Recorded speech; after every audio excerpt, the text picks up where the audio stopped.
యేసుక్రీస్తు వారి యొక్క ఘనమైన శ్రేష్టమైన నామంలో చేరికూడి వచ్చిన ప్రతి ఒక్కరికి కూడా నా హృదయపూర్వకమైన వందనాలండి.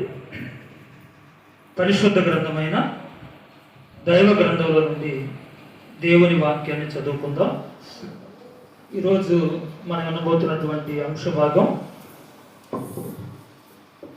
దేవుని ఉద్దేశాలను నెరవేర్చువాడవా అనే అంశాన్ని పరిశుద్ధ గ్రంథం ద్వారా నేర్చుకుందాం. దేవుని ఉద్దేశాలను నెరవేర్చువాడవా అనే విషయాన్ని లేఖనాల నుండి కొన్ని సందర్భాలను మనం తెలుసుకుందాం. అపోస్తుల కార్యముల గ్రంథం 13వ అధ్యాయం 22వ వచనాన్ని ధ్యానించుకుందాం. తరువాత అతనిని తొలగించి దావీదును వారికి రాజుగా ఏర్పరచెను. మరియు ఆయన నేను యెషయి కుమారుడైన దావీదును కనుగొంటిని, అతడు నా ఇష్టానుసారుడైన మనుషుడు, అతడు నా ఉద్దేశములన్నీ నెరవేర్చునని కనుగొంటిని. ఏం కనుగొన్నాడట? అతడు నా ఉద్దేశములన్నీ నెరవేర్చునని కనుగొంటినని అతన్ని గూర్చి సాక్ష్యం ఇచ్చెను. చిన్న ప్రార్థన చేసుకుందామంటే చిన్న ప్రార్థన. పరలోకమందున్న తండ్రి, మరొకసారి మీ పాదాల దగ్గరకు వచ్చే అవకాశాన్ని నాకు మాకందరికీ మరలా ఇచ్చినందుకై కృతజ్ఞతలు తండ్రి. కొద్ది సమయం మీ మాటలు వింటూ ఉండగా వినగలిగిన చెవులను, గ్రహించగలిగిన మంచి మనస్సులను బిడ్డలకు ప్రసాదించండి. నిష్ప్రయోజకుడిగా నిలవబడినటువంటి నాకు కూడా నాయన మీ సమయోచితమైన జ్ఞానం ఇచ్చి నడిపించండి.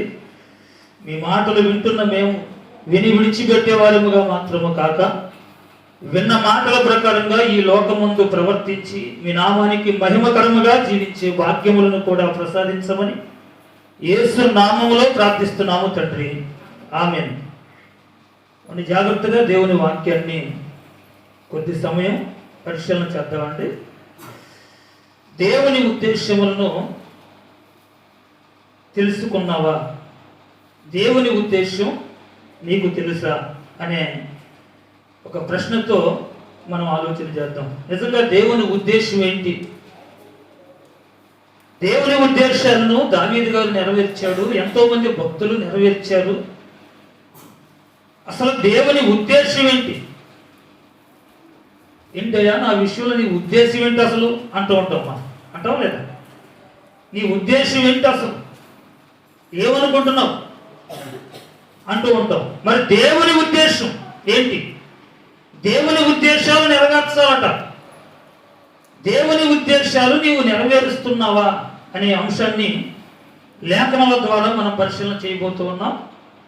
చాలా జాగ్రత్తగా దేవుని వాక్యాన్ని మనం ఆలోచించాలి, లేకపోతే అర్థం కదండి వాక్యం. ఎందుకంటే ఏమాత్రం మన కాన్స్టిట్యూషన్ పక్కకి వెళ్ళిందనుకోండి, విన్న వాక్యం కూడా వ్యర్థమైపోయింది. అంతకుముందు విన్న 2-3 రిఫరెన్స్లు కూడా నీ మైండ్లో ఏమీ ఉండవు.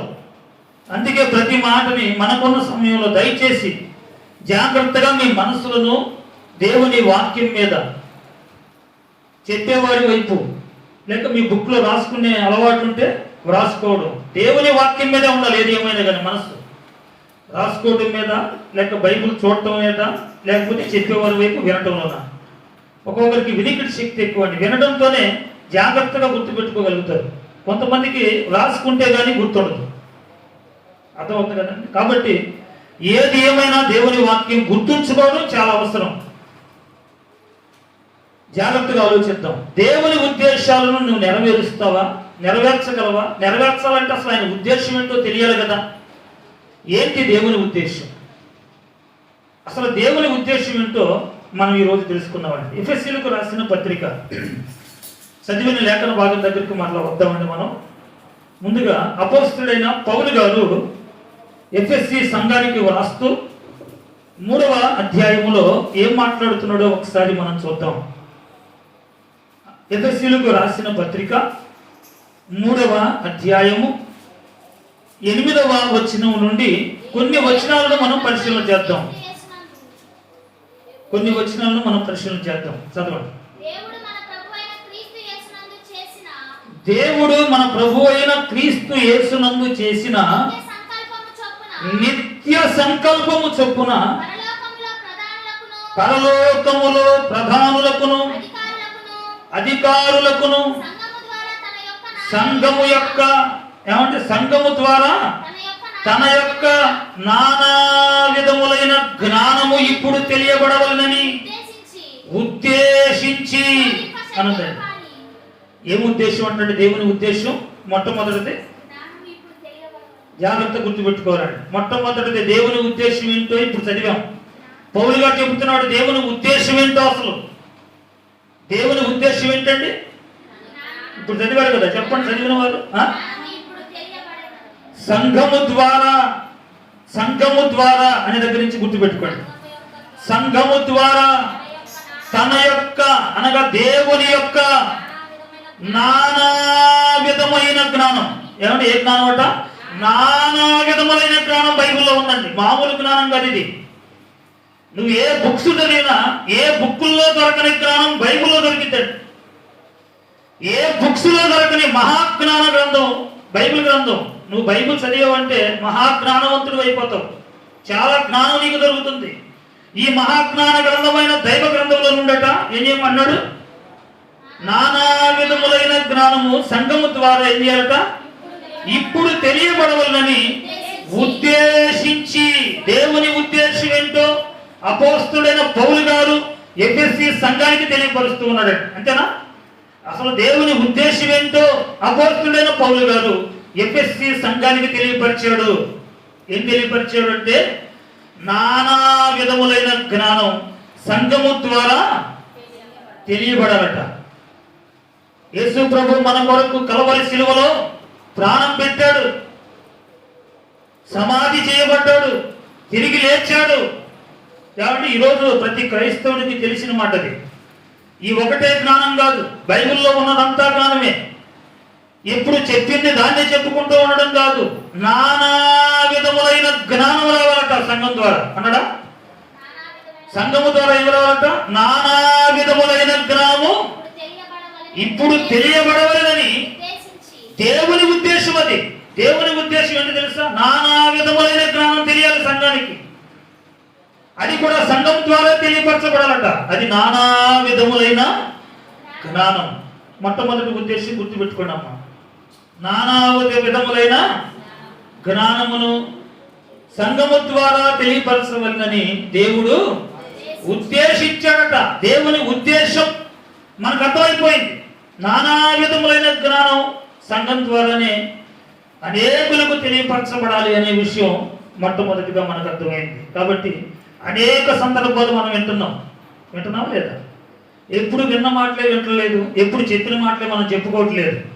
నానా విధములైన జ్ఞానం తెలియపరచాలని దేవుడు చెప్పాడు. నానా విధములైన జ్ఞానాన్ని మనం వింటున్నాం. మీరు రాసుకుంటే అర్థమవుతుంది. చెప్పింది చెబుతున్నారా వేరే చెబుతున్నారా అనేది అన్నీ రాసుకోండి. చెప్పేది ఏదన్నా మళ్ళీ తిరిగి చెబుతున్నామేమో ఆలోచించండి. బాగా చెప్పిన ఏమన్నా మళ్ళీ చెబుతున్నారా అంశాలని, అప్పుడు అర్థమవుతాడు. ఎందుకంటే దేవుడే చెబుతున్నాడు ఇక్కడ బైబిల్లో పౌలు గారి ద్వారా సంఘానికి ఎలాంటి విషయాలు తెలియపరచాలంట? నానా విధములైన జ్ఞానం దైవ గ్రంథంలో ఉంది. ఆ ఉన్న గ్రంథంలో ఉన్న నానా విధములైన జ్ఞానం సంఘానికి తెలియాలి. సంఘం తెలుసుకుని ఏం చేయాలి అమ్మా? తెలుసుకుని ఏం చేస్తామండి మనం? ఎందుకు తెలియపరచాలనుకుంటున్నాడు దేవుడు సంఘానికి? అమ్మా వింటున్నాం మంచిదే, తెలుసుకుంటున్నాం మంచిదే. ఎందుకు తెలియపరచాలనుకున్నాడు? అసలు దేవుని ఉద్దేశం ఏంటి? ఎందుకు నానా విధములైన జ్ఞానం సంఘానికి తెలియపరచాలనుకుంటున్నాడు? ఎందుకు ఇంత ప్రయాసతో 42 మంది ప్రవక్తలను పెట్టి 1600 సంవత్సరాల కాలాన్ని పొడిగించి 1600 సంవత్సరాల కాలం పట్టిందంటే దైవ గ్రంథం రాయడానికి. 1600 సంవత్సరాల కాలం కష్టపడి 40 మంది 42 మంది ప్రవక్తలు ఎంతో ప్రయాసతో ఎంతో కష్టంతో ఏమంటే వారు రాశారు, రచించారు ఈ గ్రంథాన్ని. ఈరోజు ఈజీగా మనం చదువుకోగలుగుతున్నాం. మన చేతికి వచ్చింది. దేవుడు ఇచ్చాడు మనకి ఆ భాగ్యాన్ని.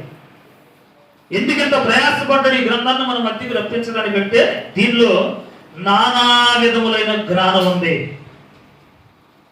ఈ నానా విధములైన జ్ఞానం తెలుసుకోవాలి, తెలుసుకున్న ప్రకారంగా నడుచుకోవాలండి. తెలుసుకునేది ఎందుకు? నడుచుకోవడానికి. భర్తతో ఎలా నడుచుకోవాలి? ఎక్కడ ఉంటుంది? ఏ బుక్లో ఉందమ్మా? భర్తతో ఎలా నడుచుకోవాలి ఏ బుక్లో ఉంటుంది? మన పిల్లలు చదువుకునే బుక్స్ అన్ని తిరగేయండి, ఉంటుందా? దైవ గ్రంథంలో తిరగేస్తే ఉండేది ఖచ్చితంగా. చాలా సందర్భాల్లో మనం వింటూ ఉంటాం కదా వాక్యాలు. భార్యలారా ఏం చేయాలి? మీ భర్తలకు లోబడి ఉండండి అంటాడండి. భర్తలను ప్రేమించండి. ఎన్నో మాటలు భార్య గురించి చెబుతాడు, భర్తల గురించి చెబుతాడు, బిడ్డల గురించి చెబుతాడు. అసలు కుటుంబం ఎలా ఉండాలో చెబుతాడు, సంఘంలో మన ప్రవర్తన ఎలా ఉండాలో చెబుతాడండి. అన్ని జ్ఞానం, అన్ని రకాల జ్ఞానం దైవ గ్రంథంలోనే ఉంటుందండి. అది మనం నేర్చుకోవాలి. దాని ప్రకారంగా మనం జీవించడానికే దేవుని యొక్క ఉద్దేశం అంటుంది. నానా విధములైన జ్ఞానం సంఘం తెలుసుకోవాలి. తెలుసుకొని మర్చిపోయి మనకు నచ్చినట్లుగా జీవించడానికి కాదు, తెలుసుకున్న ప్రకారంగా మన బ్రతుకు మార్చుకొని దేవునికి కనపడాలి. ఇక దావీదు గారు కనపడ్డాడట. దావీదు గారి వైపుకు దేవుని కనుదృష్టి వెళ్ళినప్పుడు దావీదు గారి గురించి సాక్ష్యం ఇస్తున్నాడు కదా. ఏమనమ్మా? అతడు నా ఇష్టానుసారుడైన మనుషుడు, అతడు నా ఉద్దేశములన్నీ నెరవేర్చువాడు. దేవుని ఉద్దేశం దావీదు గారికి అర్థమైంది కనుకనే తన తరములో ఉన్న వారికి సేవ చేస్తున్నాడట. తన తరము వారికి సేవ చేసి నిద్రించెను అనే మాటలు కూడా ఉంటాయి అక్కడ మనం చదువుకుంటూ వెళ్తే. ఏమండి? తన తరములో ఉన్న వారికి సేవ చేశాడట. నానా విధమైన జ్ఞానం తెలియపరిచాడు దావీదు గారు కూడా. బాగా ఆలోచించాలండి. దేవుని ఉద్దేశాన్ని నెరవేర్చిన దావీదు. ఎన్నోసార్లు ఆయన గురించి మనం వింటున్నాం. ఆయన చేసిన ప్రార్థన విధానం కానీ, ఆయన రచించినటువంటి కీర్తనల గ్రంథంలో ఉన్నటువంటి మాటలు మనకు ఎంతో బలపరుస్తాయండి. మనల్ని మన జీవితాలను సరిదిద్దుకోవడం ఎంతగానో ఉపయోగపడతాయి. ఆయన జీవితమే మనకు ఒక మాదిరికరమైనదిగా కనపడుతూ ఉంటుంది, దావీదు గారి జీవితం అంటేనే. కాబట్టి ఆలోచన చేద్దాం. ఏమండి? నానా విధమైన జ్ఞానాన్ని వింటున్నటువంటి నీవు నేను ఎలా జీవిస్తున్నాం? మన జీవితం ఎలా ఉంది? మనం రెండో పాయింట్లోకి వెళ్తున్నామండి. రెండో పాయింట్ చెప్పుకొని ముగించుకుందాం. ఎందుకంటే రెండో పాయింట్ మనకు మెయిన్. ఇది మెయిన్ కాదా అంటే బైబిల్లో ఉన్న ప్రతి మాట మెయినే. బైబిల్లో ఉన్న ప్రతి మాట మెయినే, ఇంపార్టెంటే. నానా విధములైనటువంటి జ్ఞానం వినటం ఇంపార్టెంట్, సంఘం ద్వారా తెలియపరచడం చాలా చాలా ఇంపార్టెంట్, విన్న ప్రకారంగా నడవడం చాలా చాలా అవసరం అండి. ఇది దేవుని ఉద్దేశం. హెబ్రీయులకు రాసిన పత్రిక రెండవ ఉద్దేశం చూద్దాం. చూడండి, హెబ్రీయులకు రాసిన పత్రిక అపోస్తలుడైన పౌలు గారే హెబ్రీయులకు రాస్తూ 4వ అధ్యాయాన్ని ఒకసారి పరిశీలిద్దాం. 2వ వచనం చదువుతాం. చూడండి, అక్కడ ఉన్నటువంటి మాట అండి. ఈ మాట తెలియనప్పుడు నేను ఎట్టబడితే అట్టుండేవాడిని. చెబుతున్నాను ముందుగా. లైవ్ వెళుతుంది. ఆల్రెడీ 200 మంది దాకా వైవ్స్ ఉండరు. 200 మంది దాకా చూస్తున్నారు మన చర్చిలో జరిగే కార్యక్రమం. అందుకే పెడుతుంది. సరదా కోసమో గొప్పల కోసమో కాదు, దేవుని సువార్తను వినిపించాలనే ఉద్దేశం మాత్రమే. ఆలోచన చేద్దాం. ఏమనంటే ఈ వాక్యం తెలియనప్పుడు, ఏ వాక్యం అంటే ఇప్పుడు 2వ అధ్యాయంలో రాయబడి 4వ అధ్యాయం 2వ వచనంలో రాయబడిన మాట నేను చదవనప్పుడు, దేవుని సేవకుల ద్వారా నేను నేర్చుకున్న పరిస్థితిలో ఉన్నప్పుడు ఎలా పడితే అలా ఉండేవాడిని అండి. అంటే ఎలా పడితే అలా మాట్లాడేవాడిని సహోదరులతో. ఈ మాట నేను వినక ముందు, నాకు తెలియక ముందండి, తొందరపాటు మాటలు మాట్లాడేవాడిని, తొందరగా ఉండేవాడిని, ఎట్టబడితే అట్లా జీవించేవాడిని. ఒప్పుకున్నానండి దేవుని సన్నిధిలో. కానీ ఈ మాట చదివిన తర్వాత, ఈ మాట దేవుని సేవకుల ద్వారా విన్న తర్వాత మాత్రం చాలా జాగ్రత్తగా మన మాటలు ఉండాలనే సంగతి అర్థమైపోయింది. మీకు కూడా అర్థమైంది. ఒకసారి చదువుదామా? హెబ్రీ పత్రిక 4వ అధ్యాయం 2వ వచనం చదవండి. వారికి ప్రకటింపబడినట్లు మనకు కూడా సువార్త ప్రకటింపబడెను అనండి. చాలు, ఒక్క నిమిషం ఆగుదాం.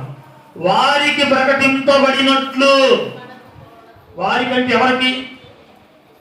మొదటి శతాబ్దపు సంఘం. ఏమంటే మొదటి శతాబ్దంలో ఉన్న సంఘం ఉంది. వారికన్నా ముందు ఇజ్రాయేల్ జనాంగం ఉన్నారు. ఇజ్రాయేలీలకు దేవుడు ప్రవక్తల ద్వారా ప్రకటించాడు. ఏమంటే సమాచారాన్ని పంపించాడు. అదేవిధంగా రాను ఏమంటే దేవుని సేవకులను ఏర్పాటు చేశాడు. ఇదిగో పౌలు గారి ద్వారా హెబ్రీ సంఘానికి తెలియపరుస్తూ ఉన్నాడు. ఆ దినాల్లో ఏమంటున్నాడండి? చదువు ఒకసారి రెండో వచ్చిన, వారికి ప్రకటించబడినట్లు మనకును సువార్త ప్రకటించబడిను, గాని వారు వినిన వారితో విశ్వాసము గలవారై కలిసి ఉండలేదు అన్నాడు. ఏంటంట రెండో విషయం, రెండో ఉద్దేశం చెప్పాలి. రెండో ఉద్దేశం ఏం చేస్తున్నారంటే, హెబ్రీ సంఘంలో ఉన్నవారు ఇందాక ఎఫెసీ సంఘానికి తెలియపరిచాడు. జాగ్రత్తగా మళ్ళీ ఆలోచిస్తే హెబ్రీ సంఘానికి తెలియపరుస్తున్నాడు పౌలు గారే.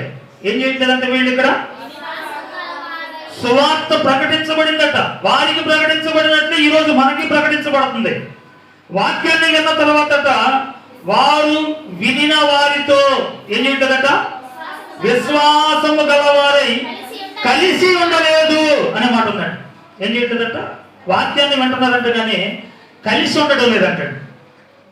వాక్యాన్ని వింటున్నారు బాగానే, కలిసి ఉండడం లేదు. ఎప్పుడు? ప్రారంభ శతాబ్దములో, మొదటి శతాబ్దంలో హెబ్రీలో ఉన్నటువంటి సంఘస్థులు వాక్యాన్ని పౌలు గారు చెప్పే మాటలు శ్రద్ధగా వింటున్నారు, ఆసక్తిగా వింటున్నారు. వింటున్నారు కానీ ఏం చేయలేదట? కలిసి ఉండడం లేదు. ఈరోజు ఆ వాళ్ళకు ప్రకటించబడినట్లే ఈరోజు మనకు కూడా ప్రకటింపబడుతుందా లేదా? ప్రకటింపబడుతుంది. మరి మనం కలిసి ఉంటున్నామా లేదనేది మనకు తెలుసు. ఇక వారికి ప్రకటింపబడినట్లే మనకు కూడా సువార్త ప్రకటించబడిందట. వాక్యము చూడండి ఒకసారి మళ్ళా చదువుతారండి. వారు వినిన వారితో, వాక్యమును వినిన వారితో విశ్వాసము గలవారై కలిసి ఉండలేదు అన్నాడు. చూడండి, విశ్వాసము గలవారై కలిసి ఉండలేదు కనుక విన్న వాక్యం అంతా ఏమైపోతుందట? నిష్ప్రయోజనం. నువ్వు కలిసి కనుక ఉండకపోతే, నువ్వు పుట్టిన దగ్గర నుంచి వాక్యం కాదు, వాక్యం అంతా ఏమైపోతుందంటే నిష్ప్రయోజనం అని బైబిల్ గ్రంథం చెబుతున్నాడు. బాగా ఆలోచించాలి. నేను ఆ వాక్యం చిన్నప్పటి నుంచి ఉన్నాను, పెద్దప్పటి నుంచి ఉన్నాను. ఇది కాదు దేవునికి కావాల్సింది. ఏం కావాలి దేవునికి? దేవుని ఉద్దేశం ఏంటి? వినటం మంచిదే, వినటం వల్లనే మనకు విశ్వాసం కలిగిద్ది. కానీ విన్న తర్వాత ఏం చేయాలో చెబుతున్నాడు దేవుడు. విన్న తర్వాత ఏం చేయాలట? వినిన వారితో, వాక్యమును వినిన వారితో ఏం చేయాలట? కలిసి ఉండాలట. విశ్వాసముతో కలిసి ఉండలేదు కనుక వినిన వాక్యం అంతా ఏమైపోతుందట?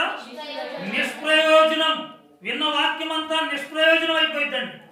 ఏంటి? వాక్యం కూడా నిష్ప్రయోజనం అయిపోయిందా?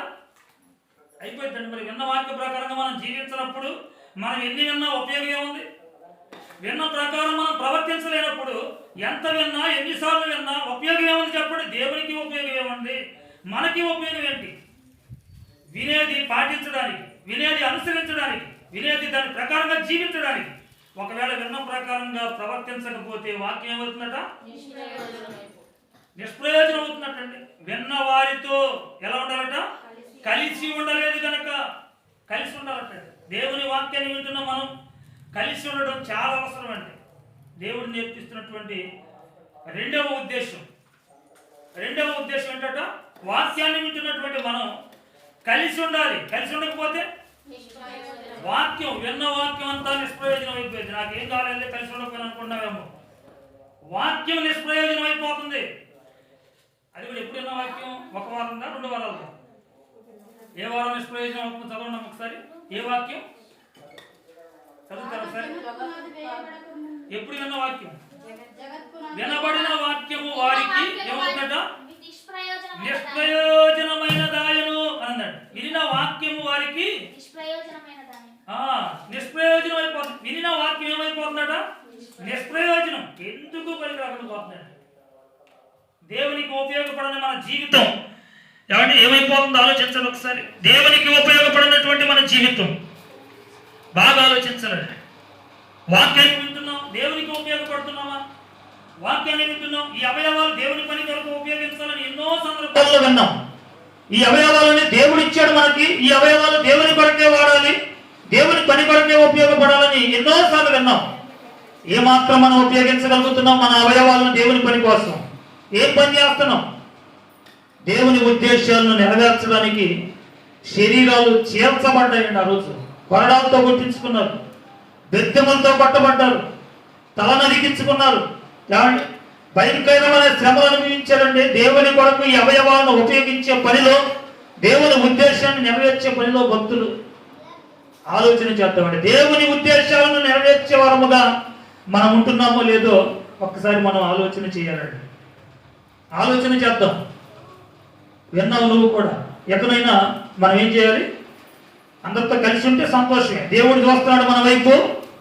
నీ మనస్సాక్షి దేవునికి తెలుసు, నీ హృదయం ఏంటో దేవునికి తెలుసు. ఎందుకంటే మన అంతరంగాన్ని ఎరిగిన వాడు ఆయన. ఆయన పై రూపాన్ని చూసేవాడు కాదు. నువ్వు అనుకుంటున్నట్లుగా, నువ్వు చూస్తున్నట్లుగా పై రూపాన్ని చూసి మోసపోయేవాడు కాదు ఆయన. దేవుడు అంటే నువ్వు అనుకుంటున్నట్టుగా ఆషామాషి వ్యక్తి కాదు. నీ అంతరంగంలో ఉన్న కపటం ఆయన కనపడుతూ ఉంటుంది. నీ అంతరంగంలో ఉన్న పాపం ఆయన చూడగలడు. మనకు కనపడదండి. మనకు కనపడిద్దా? మనకు కనపడదు. మనం పైన చూడగలం. ఆయన అంతరంగంలో చూడగలడు. ఆయన శక్తిమంతుడు. ఆయన మన వైపు చూస్తున్నప్పుడు మన హృదయం ఎలా ఉంది ఆలోచించాలండి. వాక్యాన్ని అయితే వింటున్నాం. నేను నా సహోదరులతో కలిసి ఉండగలుగుతున్నానా? కలిసి మాట్లాడగలుగుతున్నానా? కలిసి సంతోషంగా దేవుని పని చేయగలుగుతున్నానా? కాబట్టి కలిసి దేవుని పని జరగాలి. కలిసే దేవుని పని చేయాలి. కలిసి మెలిసి దేవుని కార్యక్రమాల్లో ముందుకు వెళ్ళాలి. అది దేవుడు కోరుకుంటున్నాడు. నాకు నచ్చినట్లుగా నేను చేస్తాను, నీకు నచ్చినట్లుగా నేను చేస్తాను అనేది దేవుని ఉద్దేశం అసలు కాదండి. వినిన వారితో విశ్వాసము గలవారై కలిసి ఉండాలి అనేది దేవుని ఉద్దేశం. రెండవదిగా ఏమంటే ఎఫెసీ పత్రిక 4వ అధ్యాయం మరొక మాట చూద్దామండి. అక్కడనే పక్కన ఎఫెసీ పత్రిక చూడండి. 4వ అధ్యాయం మొదటి 2 వచనం చదువుదామండి. కాబట్టి మీరు సమాధానము అనుబంధము చేత ఆత్మ కలిగించు ఐక్యమును కాపాడుకొనుటయందు శ్రద్ధ కలిగిన వారై. చాలా మరలా ఆగుదాం. అక్కడ కామా ఉంది కదా, కామా దగ్గరికి వచ్చి బాగుదాం. ఆలోచించి ముందుకెళ్దాం. కాబట్టి మీరు సమాధానమును బంధము చేత. ఏ బంధం అంటండి? క్రైస్తవులమైనటువంటి మనకు ఉండవలసిన బంధం ఏమండి? సమాధానం అనే బంధం. మీరు సమాధానమును బంధము చేత ఆత్మ. ఏమంటే ఆత్మ ఏం కలిగించిందంటే మనకి? ఆత్మ కలిగించు ఐక్యమును కాపాడుకోవాలంటే. ఐక్యత ఆత్మ మనకు కలిగిస్తూనే ఉంటుంది.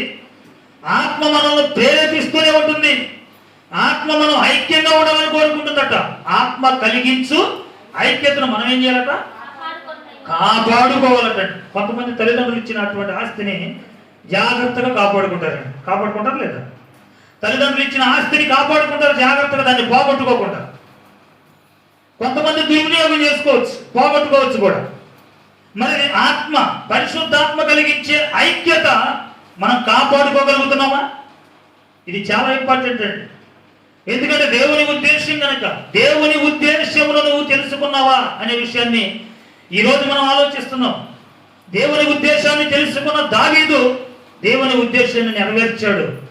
నీకు నాకు మనకి దేవుని ఉద్దేశం తెలిస్తే గాని మనం కూడా దేవుని ఉద్దేశాన్ని నెరవేరుస్తున్నామో లేదో అని ఆలోచించుకునే అవకాశం ఉంటుంది. ఆలోచించుకుని మనం మార్పు చెందే అవకాశం కూడా ఉంటుందండి. దేవుని ఉద్దేశం ఏంటో అందుకే మనం తెలుసుకుంటున్నాం. ఏంటి దేవుని ఉద్దేశం అంటే? రెండవది, వినిన వారితో ఎలా ఉండాలట? విశ్వాసము గలవారై కలిసి ఉండాలి. కలిసి ఉంటే ఎలా ఉంటుందో తెలుసండి? కలిసి ఉంటే వచ్చిన దగ్గర నుంచి చాలాసార్లు చెప్తానండి. మీకు ఏం చెప్తాను చెప్పమంటారా? వచ్చిన వాళ్ళు వచ్చినట్టు ముందు వరుస నుంచి లైన్లో కూర్చోవాలని చెప్తామండి. కూర్చున్నారా?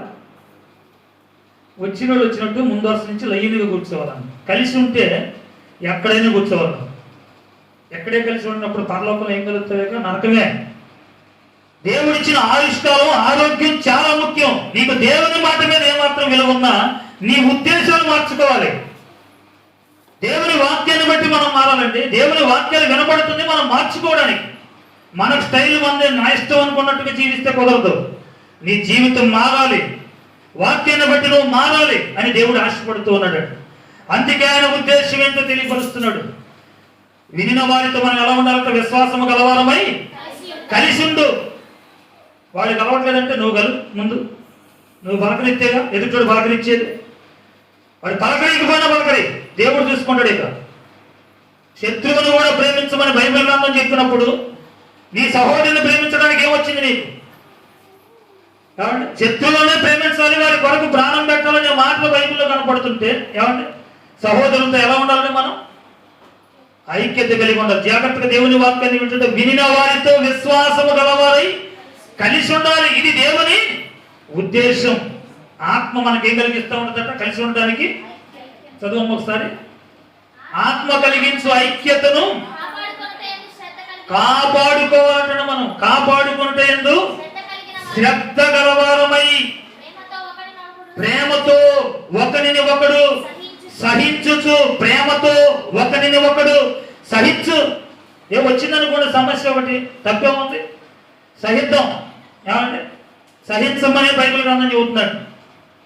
సహిస్తేనే ధన్యులు అవుతారండి. సహించువారు ధన్యులని లేఖనాల్లో వ్రాయబడి ఉంది. జాగ్రత్తగా ఆలోచన చేద్దాం. దేవుని వాక్యాన్ని మనం పరిశీలిస్తున్నప్పుడు సహనము కలిగి జీవించడం చాలా అవసరమండి.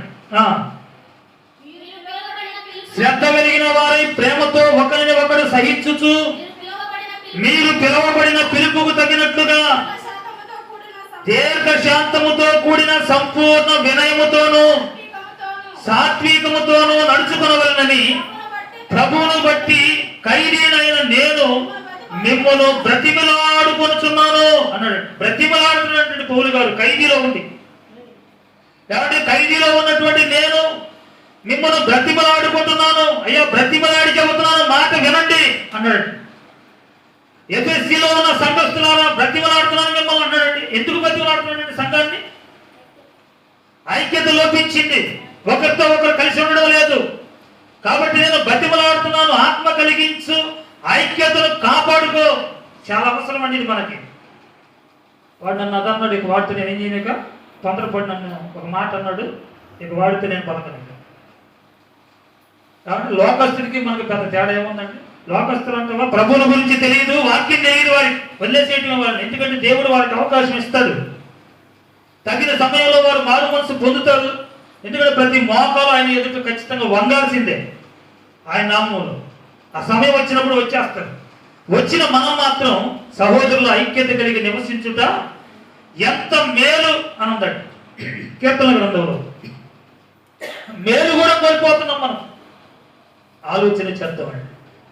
ఒకవేళ ఐక్యంగా ఉంటే దేవుడు తన ఉద్దేశాన్ని నెరవేర్చినటువంటి బిడ్డగా నిన్ను పరిగణించి నా ఉద్దేశాలను నెరవేర్చిన నా కుమార్తె, నా కుమారుడు అన్నాడండి. ఖచ్చితంగా ఆయనే ఇస్తాడు సాక్ష్యం. దావీదు గురించి ఇవ్వలేదా సాక్ష్యం?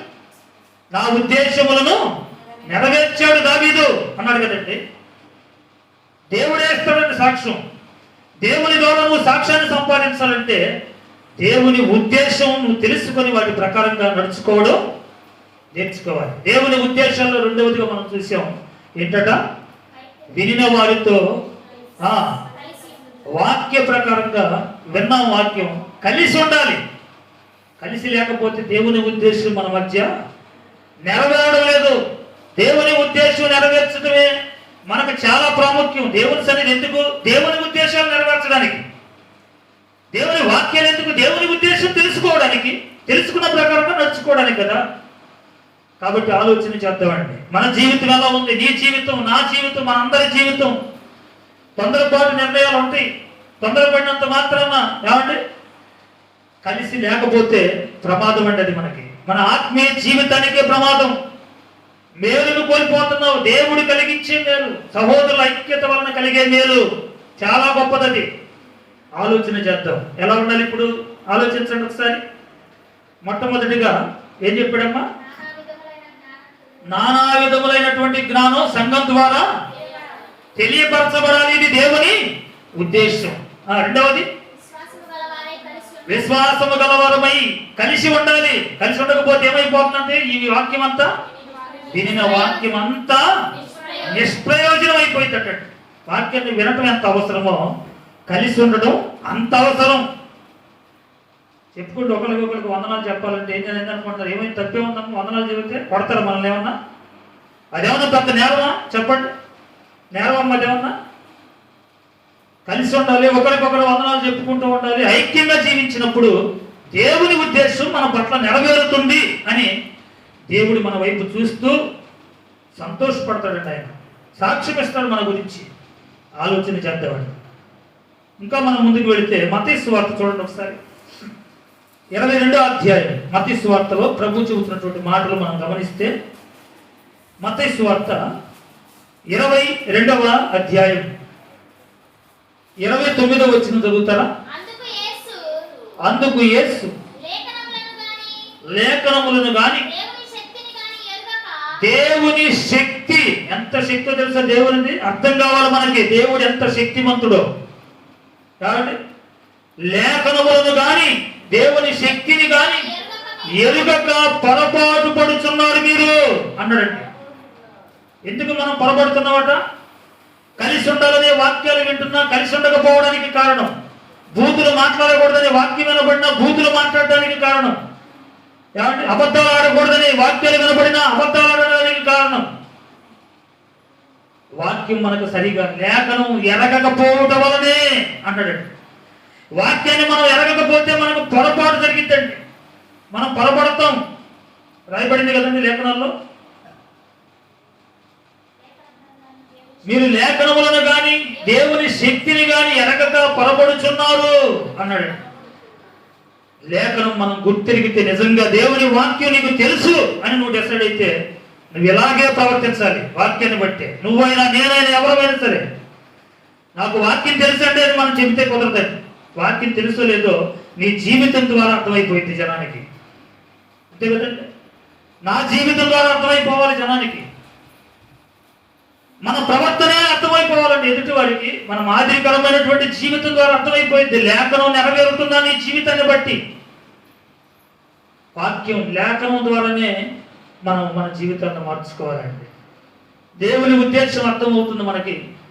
అర్థమైన తర్వాత నేను వేరుగానే ఉంటాను. కాబట్టి నేను ముందు చూడు ఎంత చోటు ఉందో. ఈసారి చెప్పకూడదు, మీరు చెప్పకుండానే కూర్చోరు వచ్చిన వాళ్ళందరూ కూడా. ప్రతి వారం సంఘంలో ఇది ఒక బడిగా ఉండకూడదు. చిన్నపిల్లలు కాదు కదా మీరు. చిన్నపిల్లలకైతే కొట్టి చెప్పొచ్చు, పదే పదే చెబుతూ ఉంటారు. పెద్దవాళ్ళు ఎన్నిసార్లు చెప్పించుకోకూడదు. దయచేసి అర్థం చేసుకోవాలి. యేసు ప్రభు వాక్యం చెప్పేటప్పుడట భోజనం కూర్చోమన్నప్పుడు ఎట్లా కూర్చున్నారట? పంక్తులు తీరు కూర్చున్నారంట. 5,000 మంది ఉన్నారండి. 5,000 మంది ఉన్నా కానీ వాళ్ళు వరుసన పంక్తులు తీరు లైన్గా కూర్చున్నారట. ఎంతమంది ఉన్నామని మనం ఆటలు తిప్పేస్తే ఏమైంది? కూర్చోడానికి లైన్లో కూర్చోవాలి తప్పనిసరిగా. వచ్చినోళ్ళు ముందు వచ్చినోళ్ళు ముందే వరుసలోనే కూర్చోండి. ఎవరు వచ్చినా పర్లేదు. తలనోళ్ళు సీట్లు అని ఎక్కడ రిజర్వేషన్ ఏమి లేవు. ఎవరు ముందు వస్తే వాళ్ళు ముందు వరుసలో లైన్గా కూర్చొని వెళ్ళిపోవాలి. అది దైవక్రమం, దేవుని ఉద్దేశం అంటే అది మర్చిపోకూడదు. అందుకే పదే పదే మీకు చెబుతుంది. సామెతల గ్రంథం చూడండి, ఒక మాట చదువుతాం. సామెతల గ్రంథం 18వ అధ్యాయం 1వ వచనం చదువుతారా? సామెతల గ్రంథం 18వ అధ్యాయం 1వ వచనం. వేరుండ గోరువాడట స్వేచ్ఛానుసారముగా నడుచువాడు, అట్టివాడు లెస్సైన జ్ఞానములకు విరోధి అని ఉందండి. నేను వేరుగా ఉంటాను, నా స్టైలే వేరు, నేను ఇంతే, నేను ఎక్కడే కూర్చుంటాను, నేను ఎవరి మాట విన్నాను అనుకో, ఏమన్నాడు దేవుడు? వేరుండ గోరువాడు దేవునికి విరోధిగా మారిపోతావు. లెస్సైన జ్ఞానం అంటే ఏమనుకున్నావు? దేవుని వాక్యమేనండి జ్ఞానం అంటే. వాక్యం ఎవరు? మన ప్రభు అయినా యేసుక్రీస్తు వాక్యము కదా. ఆ దేవునికి నువ్వు ఏమైపోతావట? విరోధిగా మారుతావు. వేరుండగోరువాడు లెస్సైన జ్ఞానమునకు విరోధి అనే మాట కనపడుతున్నాడు. దేవునికే నువ్వు విరోధిగా మారిపోతావు. దేవునికి విరోధంగా ఉండి ఏం సాధిస్తావు భూమి మీద? ఏమంటే దేవునికి విరోధంగా ఉండి ఏమైనా సాధించగలమండి మనం భూమి మీద? దేవునికి విరోధంగా ఉండి ఏం సాధిస్తామండి మనం? సాధిస్తామా? ఏమీ సాధించలేవు. దేవుడు లేకుండా నీ జీవితంలో, దేవుడు లేకుండా నీకు మంచి ఆరోగ్యం రాదు, దేవుడు లేకుండా నీకు ఆయుష్కాలం ఉండదు, దేవుడు లేకుండా నువ్వు ఏ పని చేయవు. ఏ పని నువ్వు చేయాలన్నా దేవుడు ఉండాలి నీ తోడు, దేవుడు ఉండాలి ఖచ్చితంగా నీతో.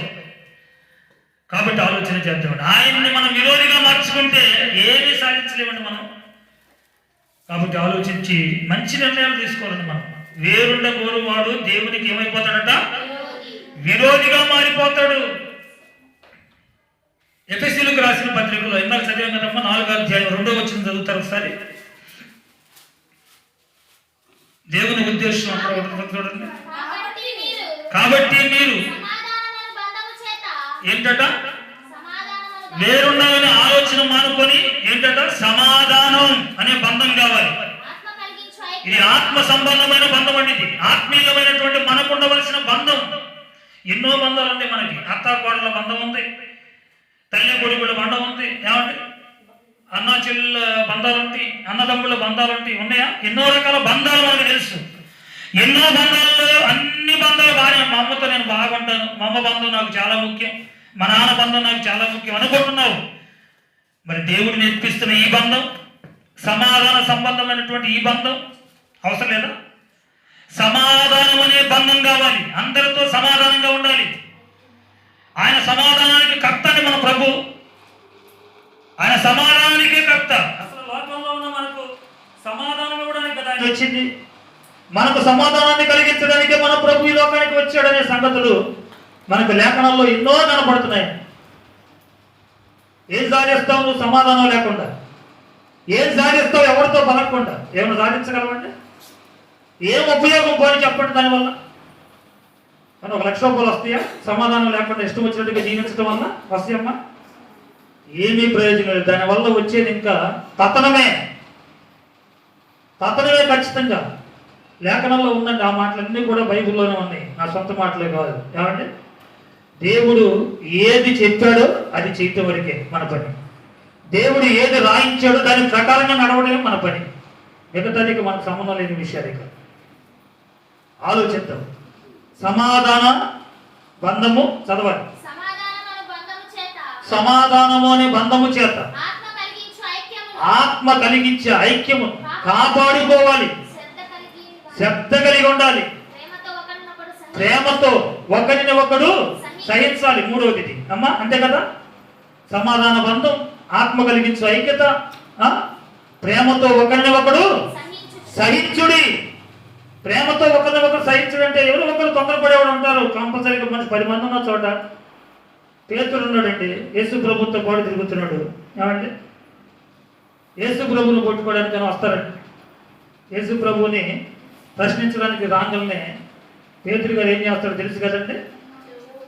ఆంధ్రుడికి వరలో నుంచి వాడి కత్తిని తీసి చెవు నరికేస్తాడు. వచ్చినోడి కత్తి తీసుకుని ఆ చెవు నరికేస్తాడు. తొందరపడ్డాడు. యేసు ప్రభు ఏమంటాడంటే అప్పుడు తొందరపట్ట వల్ల పేతురు కత్తి పట్టుకున్నవాడు కత్తితోనే పోతాడు. వద్దయ్యా అది పట్టుకోవద్దని అర్థం అనమాట. ఇండైరెక్ట్గా చెప్పేశాడండి దేవుడు. వాళ్ళకి అర్థమైపోయింది పేతురు గారి. ఇక తర్వాత ఎప్పుడైనా కత్తి పట్టాడా పేతురు గారు? తొందరపడ్డా? కత్తి పట్టుకునే విషయంలో ఆలోచించండి. కాబట్టి తొందరపడేవాళ్ళు కొంతమంది ఉంటారండి. వాళ్ళు తొందరపడ్డారని మనం తొందరపడ్డామన్నాడు. కుటుంబంలో భర్త తొందరపడ్డాడు అనుకోండి, సపోజ్ తొందరపడి ఒక మాట అన్నాడు అనుకోండి. అప్పుడు భార్య ఏం చేయాలి? అమ్మా ఏం చేయాలి? నువ్వు చెబితే నేను ఏదైందని తొందరపడాలా? నువ్వంటే నేను పడాలా అని తొందరపడాలా? ఏం చేయమన్నాడు? చివరికి 4వది చదవండి ఒకసారి. అది కుటుంబంలో కావచ్చు, సంఘంలో కావచ్చు, ఎక్కడైనా వర్తించిందండి. ప్రేమతో ఒకరిని ఒకడు సహించే గుణం మనలోకి రావాలని. అది ఎక్కడైనా ఉండొచ్చు. నువ్వు బయట ఉంటావా, ఇంట్లో ఉంటావా, సంఘంలో ఉంటావా, పని దగ్గర ఉంటావా, ఎక్కడైనా సరే ఒకరితో ఒకడు ఏం చేయాలట?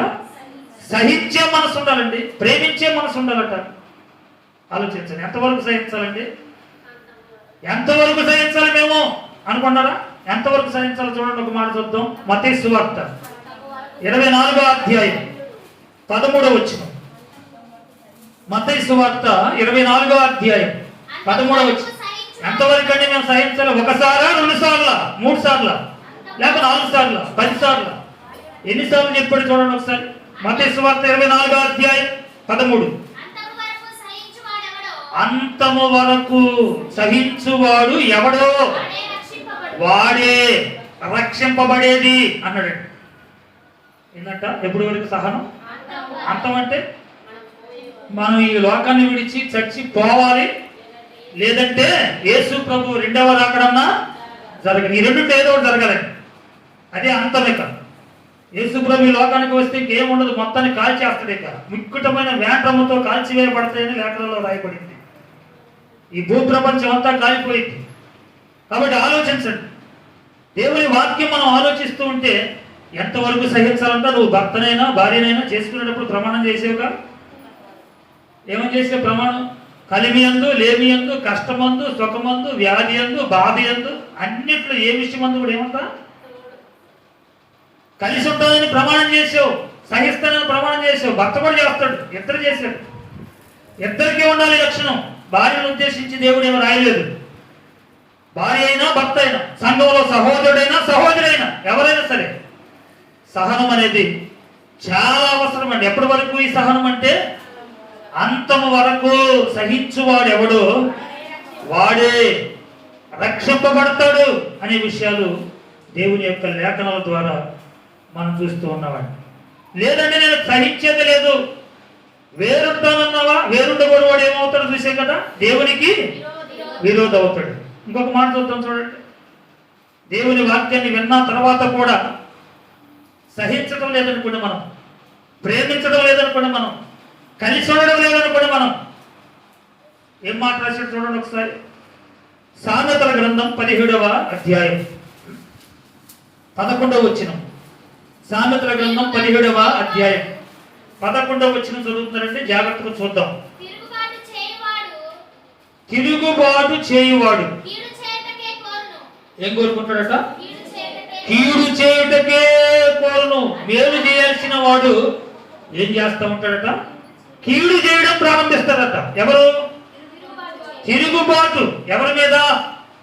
దేవుని మీద తిరుగుబాటు చేసేవారు. ఎవరు దేవుని మీద తిరుగుబాటు చేసేవారంటే, మీరు నా మీద తిరగబడి ఉన్నారు అంటాడు కదండి. ఇజ్రాయేలీల గురించి యెషయా గ్రంథం 1వ అధ్యాయం 2వ వచనంలో అంటాడు ఆ మాటలని కూడా. ఇజ్రాయేలీలకు తెలివి లేదు, నా ప్రజలు యోచింపరు, నా మీద తిరగబడ్డారు, నా మీద తిరగబడి ఉన్నారు అంటాడండి. దేవుని మీద తిరుగుబాటు చేయటం అంటే ఏంటో తెలుసా? వాక్యాన్ని విని కూడా విన్న ప్రకారంగా నడవకపోవడమే. ఇదేనండి తిరుగుబాటు అంటే. విన్నామనుకో, విన్న ప్రకారంగా నువ్వు జీవితం మారాలి, విన్న ప్రకారంగా నీ మాట మారాలి, నీ చూపు మారాలి, నీ ఆలోచన మారాలి, నీ జీవితమే మారాలి. మారకపోతే ఎవరి మీద తిరుగుబాటు చేస్తున్నావు? దేవుని మీద తిరుగుబాటు చేస్తున్నావు. మర్చిపోబాక. ఎందుకంటే వాక్యం ఎవరనుకుంటున్నా? వాక్యము దేవుడై ఉండేది. వాక్యం విన్న తర్వాత నడవకపోతే మనం తిరుగుబాటు చేస్తుంది దేవుని మీద. తిరుగుబాటు చేసిన వారు ఏ పనుల్లో ఉంటారట? ఏ పనులు చేయటం ప్రారంభిస్తారట? మంచి పనుల మేలు చేయటం ఆపేస్తారు ఇక పూర్తిగా. కీడు జాతి పనులు ఇవన్నీ. కీడు చేసేవారిగా తయారవుతారన్నాడండి దేవుడే. ఎందుకు కీడు చేసేవారు పుట్టబోస్తున్నారంటే తిరుగుబాటు చేస్తున్నారు దేవుని మీద వారు అని బైబిల్ గ్రంథం చెబుతుందండి. దేవుని మీద నువ్వు తిరుగుబాటు చేస్తే నువ్వు కీడు చేసేవారిగా మారిపోతావు. నువ్వు వేరుండాలని ఆలోచిస్తే నువ్వు దేవునికి విరోధిగా మారిపోతావు. దేవుడు చెప్పినట్లుగా వినిన వారందరితో విశ్వాసం గలవారై కలిసి ఉంటే దేవుని ఉద్దేశాన్ని నెరవేర్చిన వాడు అవుతావు. ఆలోచించు, ఏం చేస్తున్నావు? వేరుండాలని కోరుకుంటున్నావా? తిరుగుబాటు చేస్తున్నావా? అందరితో కలిసి ఉండి ప్రేమతో, ఏమంటే సమాధానంతో, సహిస్తూ సహనము కలిగి జీవించగలుగుతున్నావా? దేవుని ఉద్దేశం నెరవేరుతుందా మన జీవితంలో? ఆలోచించండి ఒకసారి. స్టెఫను గారు ఉన్నారండి బైబిల్లో. స్టెఫను గారు తెలుసుగా అందరికీ. అపోస్తల కార్యములో ఉంటాడు ఆయన 7వ అధ్యాయంలో. ఏమండి ఏం చేశారు ఆయన్ని? చెప్పండి, ఏం చేశారు? భయంకరంగా రాళ్లతో కొట్టి చంపేశారండి ఆయన. మనందరికి తెలుసు. హతసాక్షిగా చనిపోయాడు. యవనస్తుడు, యవనంలోనే చనిపోయాడు ఆయన. భయంకరంగా చిత్రహింస చేసి చంపేశాడు ఆయన. ఒకేసారి ప్రాణం పోతే అది వేరుగా ఉండిద్దండి. రాళ్ళతో కొట్టి కొట్టి గాయపరిచి చంపడం అంటే ఎంత బాధాకరంగా ఉంటుందండి.